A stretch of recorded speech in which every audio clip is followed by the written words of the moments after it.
Baik, masih bersama kami di Apa Kabar Indonesia Pagi, masih juga bersama Kang Maman dan juga Bang Calvin. Saya mau ke Kang Maman dulu. Kang, ini melihat kan masih terus dilakukan proses identifikasi atas korban-korban dan kasus juga masih diusut tuntas begitu ya.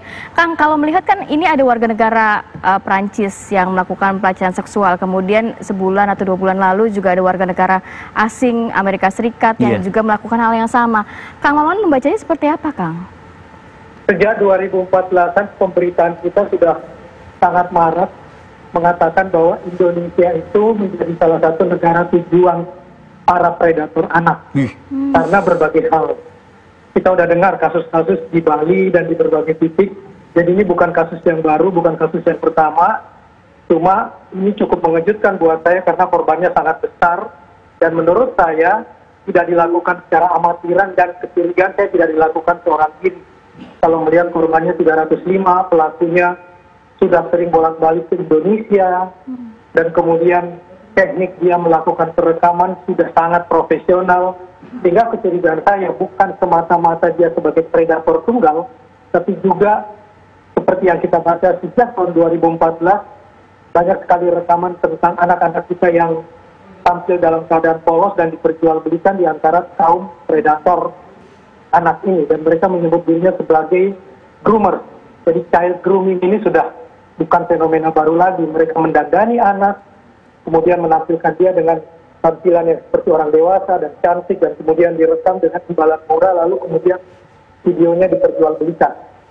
Bisa jadi dua hal, diperjualbelikan pertama, yang kedua menjadi alat untuk menekan anak tersebut supaya anak tersebut malu dan tidak lagi dan selalu mengulangi perbuatannya. Karena kalau tidak diancam akan disebarkan kemana-mana, termasuk disebarkan kepada keluarganya. Kira-kira seperti itu. Kang, apa yang menjadi, tadi kan Kang Maman menyampaikan sebenarnya Indonesia ini sudah menjadi target para predator. Apakah memang faktor ekonomi atau di sini agak lowong untuk para predator atau gimana? Atau gini juga Kang, menurut Kang Maman ini melibatkan juga unsur-unsur keluarga nggak? Kok bisa dengan leluasa banget begitu loh? Fenomena yang pernah diungkap oleh sejumlah LSM di Bali seperti itu. Karena kemiskinan, lalu keluarganya mengilaskan anak-anaknya tinggal bersama orang-orang asing yang dianggap sebagai sang penyelamat karena mampu memberikan uang bulanan, mampu membiayai sekolahnya, dan kemudian tidak lagi mencoba memverifikasi siapa orang tersebut dengan berbagai topeng yang mereka lakukan, bisa sebagai pemuka agama, bisa sebagai orang-orang baik yang sepertinya sangat royal kepada anak-anaknya dan mau membiayai anaknya.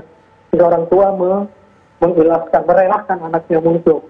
Bahkan di beberapa tempat ketika saya melakukan penelitian sebagai alumni kriminologi, bukan sebagai kriminolog, memang ada beberapa budaya yang melibatkan anak sebagai sumber ekonominya. Misalnya di pantai utara Jawa, tarian-tarian dombret yang melibatkan anak-anak kecil.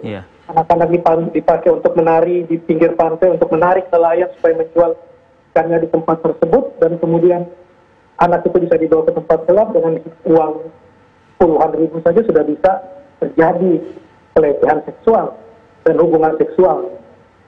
Oke. Saya kembali ke Wadir Reskrimum Polda Metro Jaya, Bang Calvin. Bang, banyak nih pertanyaannya Bang ya, mungkin bisa digabung gitu. Latar belakang yang bersangkutan Bang ya, ini usia lanjut, sudah bertahun-tahun juga melakukan profesi ini, dan melibatkan unsur keluarga dari korban juga nggak, Bang Calvin? Baik, sejauh ini apa yang sudah kita interogasi dan kita tuangkan dalam berita acara pemeriksaan, bahwa yang bersangkutan tersangka Eva ini masuk ke Indonesia dengan wisata, dan kemudian sampai dengan saat ini kita belum melihat ada unsur keterlibatan keluarga masing-masing korban anak ini. Tetapi perlu kami sampaikan dan mengedukasikan juga kepada masyarakat bahwa ini kita sudah melihat di dalam digitalnya, dan kita sudah interogasi dan tuangkan dalam berita acara pemeriksaan, bahwa ada tempat atau lokasi-lokasi tertentu yang awalnya tersangka Eva ini sering mengamati, yang dimana lokasi tersebut banyak sekali anak-anak jalanan. Jadi di situ dia memapping dengan menggunakan kamera videonya dan beberapa tempat lain. Jadi awalnya tersangka Eva ini mengamati lokasi-lokasi mana yang menurut tersangka Eva ini merupakan lokasi terbaik dia untuk mencari beberapa anak yang saya sebutkan tadi. Bang Calvin, ada nggak unsur ini mengarah, unsur cabul ini mengarah ke jaringan internasional? Baik, kami sudah berkoordinasi terkait dengan apakah tersangka Eva ini juga merupakan keterkaitan pernah melakukan pidana yang sama di negara lain. Namun demikian kami masih mendalami dan belum mendapatkan informasi sejauh itu. Tetapi dengan modus yang digunakan dan settingan tempat yang seolah-olah itu adalah studio foto dengan lighting yang luar biasa, hidden kamera, dengan pakaian yang disiapkan oleh tersangka ini untuk para korban, dan pakaian yang digunakan tersangka setiap kali itu saja dengan ada beberapa tanda, mungkin simbol-simbol di pakaian tersebut, sejenis kimono itu selalu digunakan. Kami lagi mendalami bentuk-bentuk digital lainnya. Apabila ini ada mentransmisikan berita digital elektronik ini, nanti kita akan ungkapkan selanjutnya. Ya, artinya begini, kalau untuk kepentingan atau keperluan pribadi saja, untuk apa sampai harus ada semacam kayak studio, niat banget gitu loh ya untuk mau bikin kayak begini. Sepertinya spekulasi ke ekonomi tadi justru lebih kuat gitu Bang Calvin. Dan saya khawatir ketika sudah ada transaksi digital ini ada order juga nanti. Makanya tadi pertanyaan saya, melibatkan jaringan internasional atau tidak Bang Calvin? Betul, ini yang sedang kita dalami terkait dengan apakah produksi video dan ini sempat dilakukan jual beli terhadap pihak lain. Ini lagi sedang kita dalami. Tetapi ya, faktanya pada saat ini beberapa ya. Baik, saya mau ke Kang Maman. Kang Maman, ini apa yang perlu diperhatikan dalam arti untuk pemerintah, untuk keluarga terdekat, masyarakat, pihak kepolisian agar kasus pedofil di Indonesia ini tidak merajalela atau terjadi kembali? Saya berharap polisi tetap berhubungan dengan Interpol untuk mengidentifikasi wisatawan-wisatawan yang masuk, karena di berbagai negara sudah ada aturan-aturan, sudah ada identifikasi terhadap para pelaku pedofil, apalagi yang kemudian masuk dalam jaringan perdagangan video-video porno untuk anak. Itu yang paling pertama. Yang kedua, saya masih selalu mencurigai ada keterlibatan keluarga secara langsung dan tidak langsung karena faktor ekonomi. Orang tua tidak mempertanyakan dari mana asal uang anaknya yang cukup besar yang dia tidak berikan misalnya, sehingga melakukan pembiaran. Itu adalah bagian dari keterlibatan orang tua itu sendiri. Apalagi kemudian para pelaku tahu betul cara menyasar mereka di tempat-tempat tertentu, di wilayah-wilayah dengan ekonomi rendah, lalu kemudian hanya dengan 250 sampai 1 juta rupiah.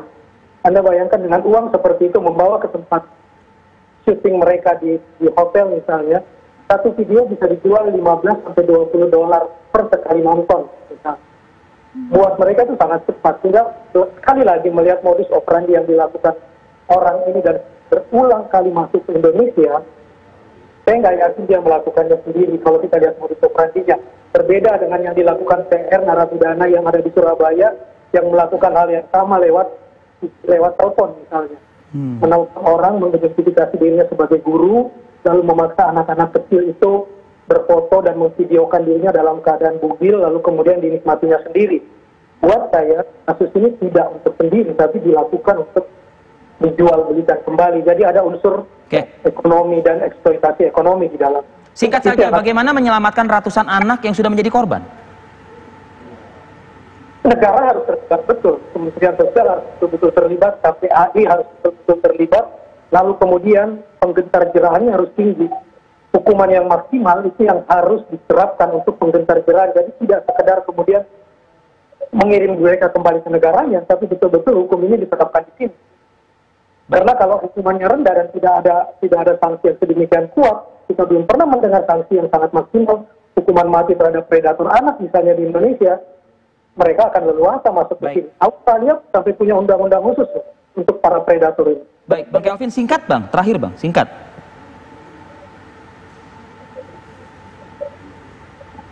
Baik.